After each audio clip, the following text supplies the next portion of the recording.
San Lorenzo Giustiniani. Obispo. 1381 a 1456. Primer patriarca de Venecia. Memoria libre. 8 de enero. Los Giustiniani poseían ricos palacios, tesoros magníficos, naves, tierras, esclavos, nobleza y una lejana historia. En Venecia había pocas familias tan ilustres. A la púrpura senatorial se juntaba en ellos el brillo de la espada, a las ínfulas prelaticias, la gloria de los combates. Sobre todas estas cosas puso Lorenzo la luz más pura de la santidad. En su juventud, el prestigio de su nombre le enardecía. Nada más bello, nada más amable que él, dice su biógrafo. Era magnánimo, entusiasta, soñador. Todo respiraba elegancia en su persona, en su ademán y en sus costumbres. Como todos los de su raza, sentía el anhelo de cosas grandes, la ambición de lo irrealizable, de lo caballeresco. Cuando hablaba de imperios, de conquistas, de princesas, parecía ser una reencarnación de San Francisco de Asís. Su misma madre estaba asustada, pero, ¿qué locura es esa, hijo mío?, le decía. Tienes una soberbia infernal. Y él contestaba, riendo, madre, no tengas miedo, todavía me has de ver convertido en un santo. A los 20 años todo cambió repentinamente en aquella vida. El mismo Lorenzo nos cuenta el motivo de aquella transformación con estas palabras: era yo entonces como todos.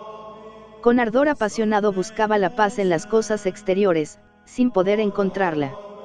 Hasta que un día se me apareció una virgen más brillante que el sol, cuyo nombre yo desconocía.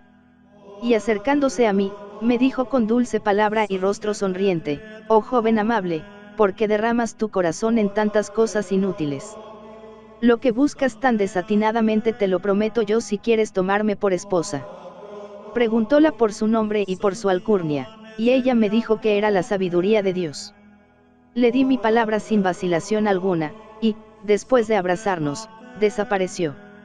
Desde entonces Giustiniani abandonó sus sueños de gloria, tiró la espada, que había llevado como el caballero más arrogante, y, dejando el palacio familiar, fue a encerrarse en un monasterio de canónigos regulares que se alzaba no lejos de la ciudad, en San Jorge de Alga.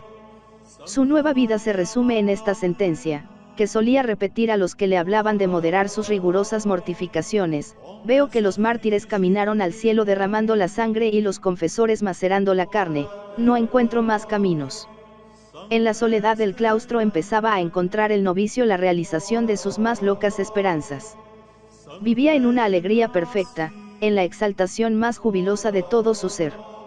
Más tarde dirá con frecuencia que, por una providencia especial de Dios, los hombres desconocen la gracia de la vida religiosa, pues si la conociesen no habría nadie tan necio que no quisiese gozar de semejante dicha. Sucedió que un día el pórtico de la iglesia de San José se llenó de una multitud bulliciosa de cantores, citaristas y soldados. «¡Que salga Fray Lorenzo!», gritaban, «¡que salga Fray Lorenzo!». El jefe de aquella tropa era un mancebo con quien Giustiniani hablaba antiguamente de sus fantásticas empresas y sus anhelos imposibles. El trato continuo y la aspiración al mismo ideal habían creado entre ambos una amistad fraterna. Y el pobre muchacho, que se aburría allá en el mundo sin su amigo, venía para arrebatarle violentamente del convento e introducirle triunfalmente en la ciudad. Pero Lorenzo supo decirle tales cosas de su felicidad, de la paz interior, de los goces inefables del alma enamorada de Dios, que, como dice el agiógrafo, el que vino para tender un lazo al amigo, cayó sin darse cuenta en la red. «Hermano», le dijo, colgándose de su cuello, «tú tienes palabras de vida eterna, ya que no puedo volverte al mundo, quiero vivir contigo y morir a tu lado». Lorenzo volvió a Venecia una y otra vez, pero no como triunfador, sino como mendigo. Pobremente vestido, con un saco de esparto a la espalda, recorría las calles por donde antes había atravesado guiando brioso corcel. A veces su compañero se esforzaba por evitar las plazas principales y los lugares más concurridos, pero él le decía: «caminemos valientemente. Nada adelantamos con renunciar al mundo de palabras si no le despreciamos también con los hechos. Llevemos el saco como una cruz, y triunfemos así de nuestro enemigo». Un sobrino suyo contaba más tarde este rasgo magnífico: jamás entraba en la casa de su madre o de sus hermanos. Recuerdo que, siendo niño, le vi más de una vez a nuestra puerta pidiendo un poco de pan por amor de Dios, pero sin traspasar el umbral. Su madre, apesadumbrada de verle caminando de una parte a otra con tanto peso, encargaba a sus criados que espiasen su venida para llenarle el saco, pero él nunca quería recibir más de 2 panes. No dudó, sin embargo, en asistir a la muerte de su madre, pasando a su cabecera el último día de su vida, sin dormir un solo instante, pero sin derramar una lágrima. Siempre era igual, nadie le vio ni conmovido por la ira, ni disipado por la prosperidad, ni turbado por el placer, ni encogido por el miedo, ni acobardado por el dolor. Solía decir Giustiniani que la verdadera ciencia consiste en saber 2 cosas, que Dios es todo y que el hombre no es nada. La humildad era uno de los temas favoritos de su conversación. Comparábala a un torrente pequeño e insignificante durante el verano, grande y espacioso en invierno. Del mismo modo, decía, la humildad, aunque escondida en la prosperidad, debe hacerse magnánima en los sufrimientos y en las tribulaciones. Con pena vio él llegar el día en que, dejando el saco de mendicante, tuvo que empuñar el báculo de la autoridad. En 1413 era prior general de su congregación, en 1433, obispo de Castello, en 1451, primer patriarca de Venecia. Es bellísima la carta que dirigió al pontífice Eugenio IV en el primer momento de su promoción episcopal. Dios sabe, decía, la tristeza que oprime mi corazón, las lágrimas que he derramado, los sollozos que conmueven todo mi ser desde que he sabido que vuestra santidad quiere colocarme al frente de la iglesia de Gástelo. Y así, os ruego que si hay en vos algún afecto para con este hijo vilísimo, o alguna compasión para con este leproso infecto, tengáis la bondad de escuchar mi ruego. Mis entrañas se horrorizan al tener que escribir esas líneas, porque todo el mundo sabe que no tengo ni la ciencia, ni la virtud, ni la experiencia propia de un prelado, y no comprendo quién puede haber engañado de este modo a vuestra santidad, habiendo, como hay, en torno mío tantos hombres que al mérito de la vida juntan el ornamento de la ciencia y la abundancia de la gracia celestial.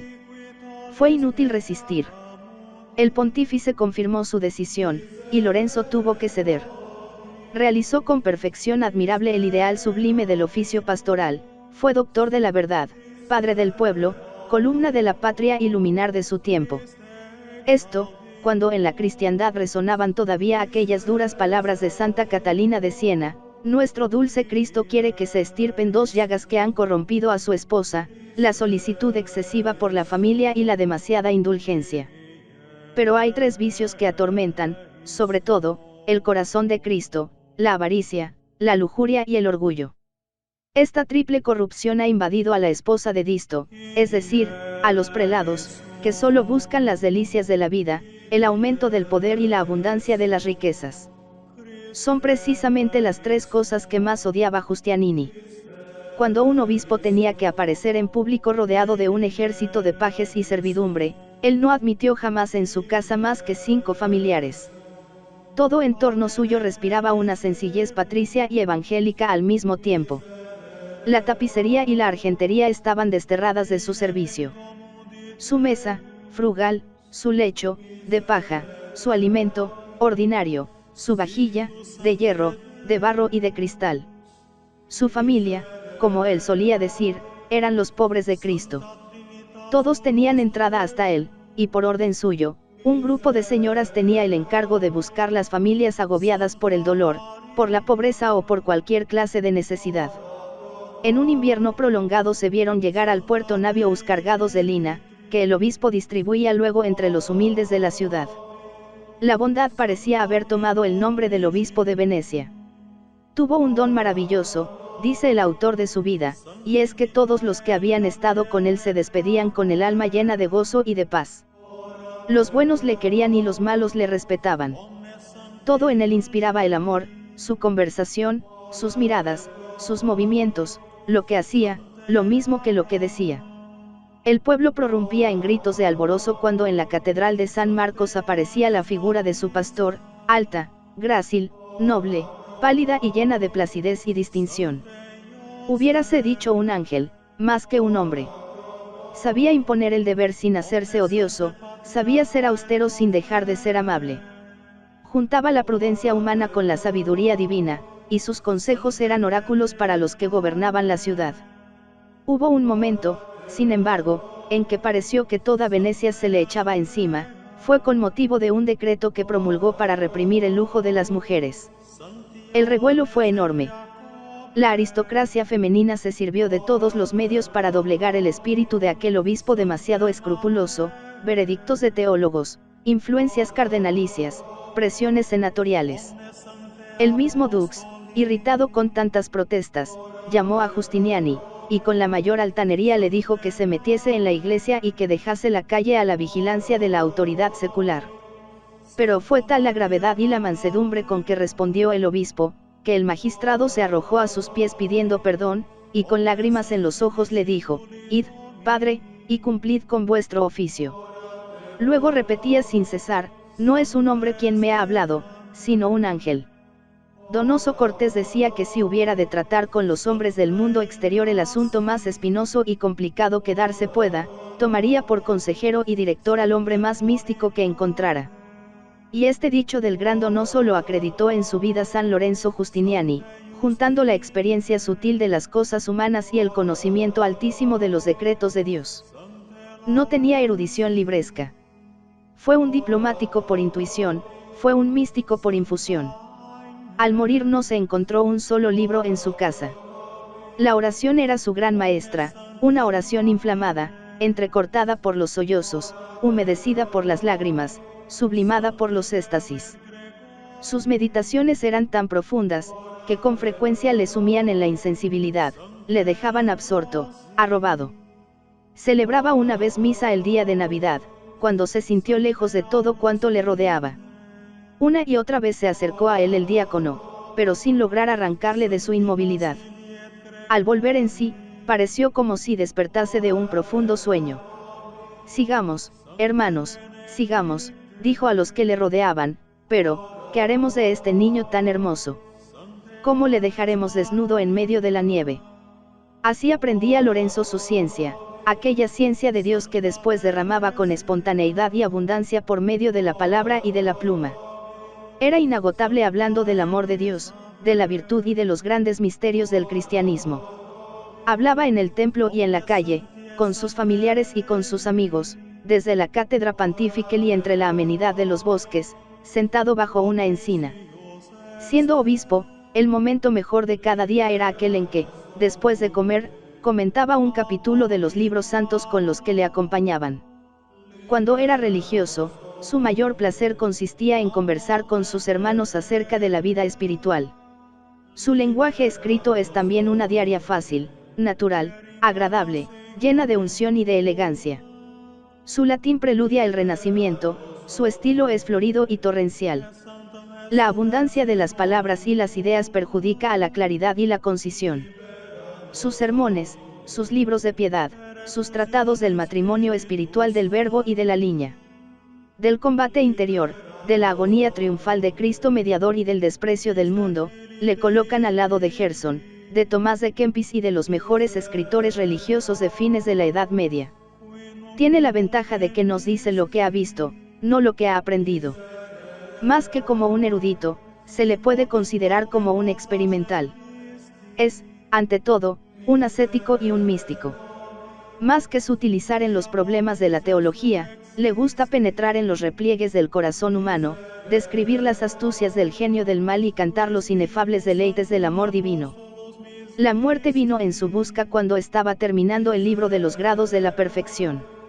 Sus familiares tuvieron que cogerle y llevarle a un lecho más blando que el de costumbre, pero él le rechazó, diciendo: «¿Qué hacéis, hermanos? Mi Señor no murió sobre plumas, sino sobre un leño». Durante la enfermedad siguió hablando como en vida, hablando con los que le asistían, consigo mismo y con Dios. «Hasta ahora», decía sonriente, «hemos estado bromeando, ahora las cosas van en serio». Su espíritu oscilaba entre la confianza y el terror, entre la alegría y la humildad. Cuando veía llorar en torno suyo, exclamaba lleno de optimismo: «Marchad de aquí con vuestras lágrimas, es tiempo de cantar, no de llorar». Cuando le hablaban de la gloria del paraíso, respondía: «Eso es para los buenos, para los esforzados, no para los pecadores y los perezosos como yo. Sus últimos momentos fueron de una paz soberana. Mientras pudo, siguió dando consejos a los que le rodeaban, disertando sobre la vida y la muerte, hablando de la eterna felicidad. Al fin se interrumpió diciendo, el esposo se acerca, salgamos a su encuentro. Y sus labios se cerraron para siempre.